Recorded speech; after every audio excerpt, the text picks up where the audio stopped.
Before we dive into the tool, let's first talk about why it's important to add seam allowance when sewing. Seam allowance is the extra space between the stitching line and the cut edge of your fabric.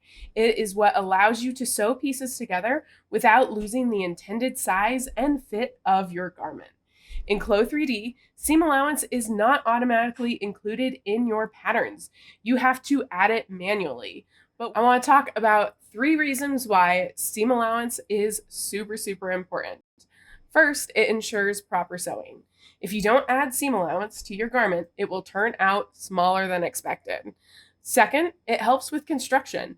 Different fabric and stitches require different amounts of seam widths, so it's something you always have to be thinking about when you're constructing. And finally, it can allow adjustments. Extra allowance can actually be useful for alterations or tailoring or assembly. So if you're doing a mock-up or something, you might want to add extra seam allowance so that you have a little bit of room to play to figure out what is the best fit for your garment.